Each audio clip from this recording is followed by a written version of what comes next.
Hello, Romans here and welcome to another music review. I review every album from a viewpoint of a musician, as I am a singer, songwriter and a bass player for my own group Jakobay, and more than 2 years ago we released our debut album called Pursuits in Life. What makes it unique is that it's a heavy prog rock without guitars. Instead you have drums, bass, saxophone and keyboards. You can check out all of our music videos on my YouTube channel.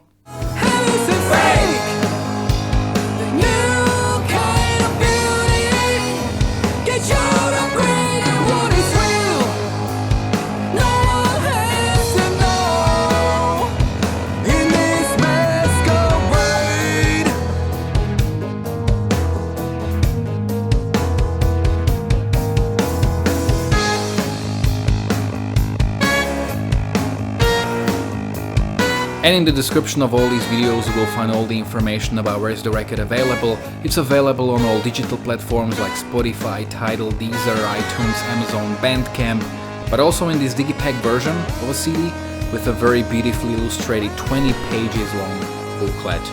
So in case you want one, all you need to do is contact me via an email, on Facebook or on Instagram, or you can get one through Bandcamp as well. And today I'm going to review the new album from Foxy Shazam, Burn. Music review. Music review. So guys, this is probably the last review of this year. Last review, not the last video. I'm planning 1 or 2 videos. We'll see how much time I have. Anyway, I wanted to make this review like 7 or 9 days ago, because this album came out on the 11th of December, and like 2 or 3 days after that I wanted to make the review, but one of my colleagues was tested positive for COVID, so I immediately went into quarantine to protect my family, and 7 days and 4 tests later I returned home, so here I am making this review. Okay, before we actually start with this review, I just feel the need to talk about the history of Foxy Shazam just a little bit, because they are one of those totally unique bands when it comes to their musical evolution. Like, you can take their first 3 albums and it's gonna sound like 3 different bands. And I can't really think of that many other bands where you can kind of get that difference between the records. Maybe Halloween and Harem Scarem when you take certain records. But Foxy Shazam, yeah, they released their first album in 2005. It's called Flamingo Trigger. And this album is very difficult to classify. It's kind of like piano-led rock and roll, very old school, but kind of as if played by System of a Down, with a singer who screams all the time. Then 3 years later they released Introducing Foxy Shazam in 2008, which was a huge step towards being more accessible. Fantastic album, a lot of melodic tracks. It was still going in that like old school piano-led rock and roll.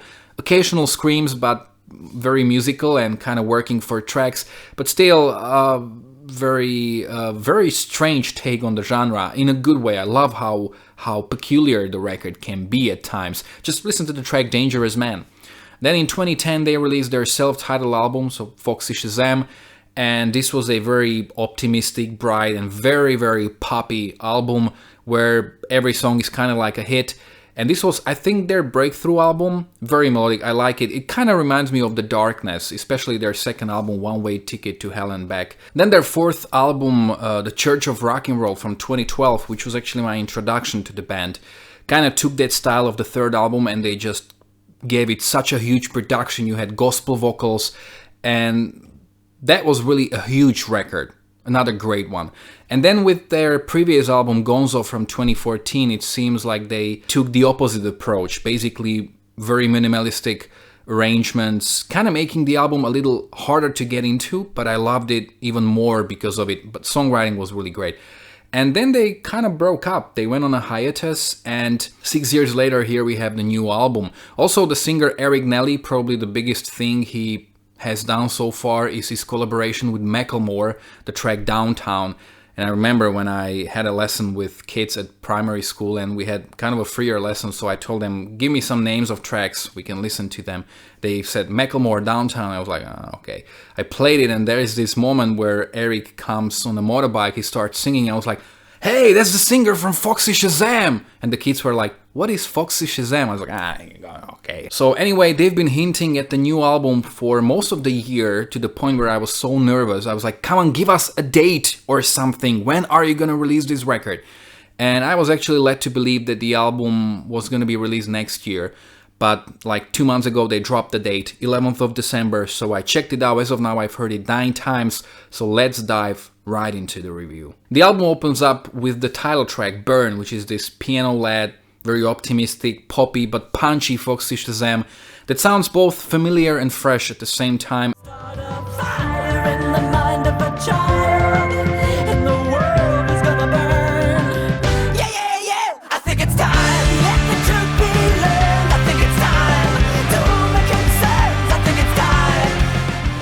And the riff is really cool. One of the things that makes it so great is the horn player that they have. It's just so great.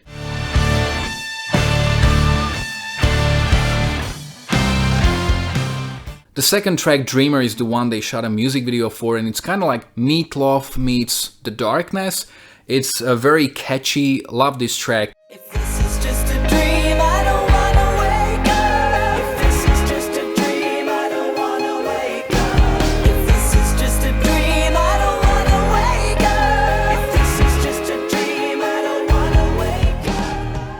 It kind of rocks up towards the end. And also an interesting thing is that most of the songs on the album are around 3-minute mark, and many of them even below 3 minutes. Doomed is a groovier rock song, and I like how towards the end Eric kind of sounds like Michael Jackson.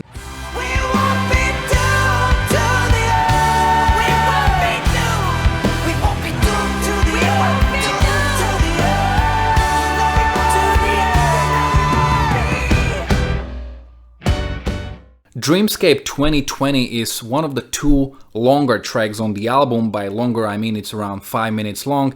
It has an intro, and then we have this uplifting, up-tempo rock song. Really a great one.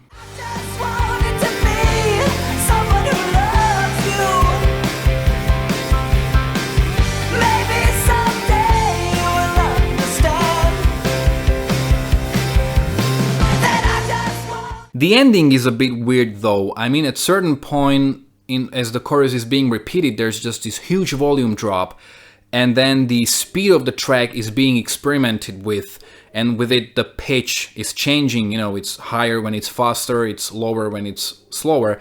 But I think there might have been a more musical way how to play with this, because it's kind of distracting. Like, I never got used to it. 9 times I listened to the album, every time it just distracted me from the record.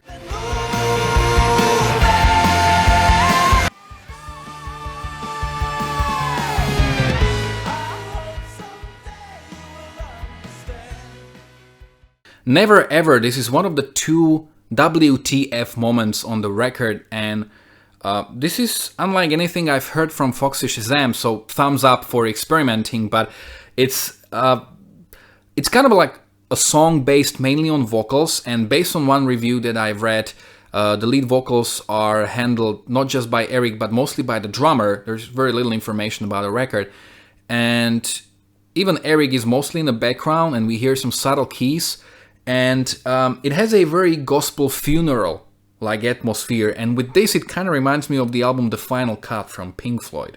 You're so mean.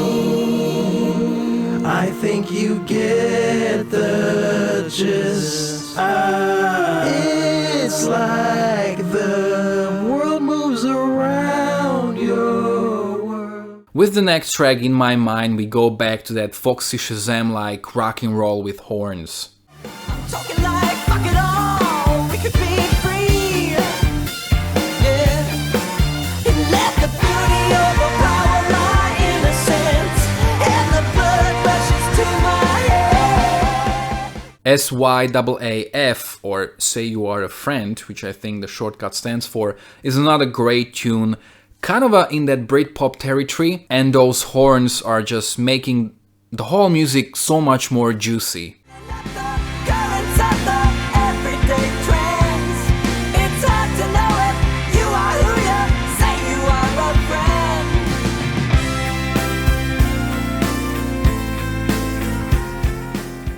Into the Wild is the second WTF moment. Again, a huge experiment and something we've never heard from the band so far.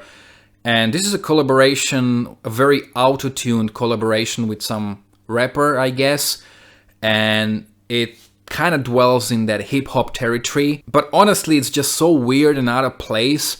And you're kind of expecting the song to evolve into something, but it really doesn't. It's very monotonous. And it's just, you know, I didn't really understand this track, to be honest. I just need to get away sometimes. I kinda need to go astray. I'm fine. Yeah. Wake me up. I'm falling again. Wake me up. I'm falling again. And here, once again, we have that volume drop at the end, which is just annoying at this point. Like, I mean, like, why? Why would you do that? I'm falling again. Wake me up. I'm falling again. Suffering is a bit more serious rock track. Absolutely awesome, I love it. And the horns are just a cherry on top. The sun goes down and you can't escape, and you lose yourself and you've lost your faith. You can't run from the suffering. You can't run from the suffering. The final track, The Rose, is my favorite track of the album. I love how in verses Eric sings in 2 octaves, so basically it gives it this interesting feel. You could quit your day job, I could take a layoff, and still getting paid. Life is what you make. And then we have the climax of the track, which I assume is the main chorus, and that makes for one of the most memorable moments on the album. I can find the rose. I can find the rose. I can find the rose. To sum up, I really like the album. I like majority of the songs, and this is a very decent release. There are a few strange moments which, I don't know, just, you know, I'm not necessarily decided how I see them other than being weird, but you know, all the traditional tracks are great, and I'm so happy for Foxy Shazam to be back. I really hope that they will keep releasing records every 2 years as they used to.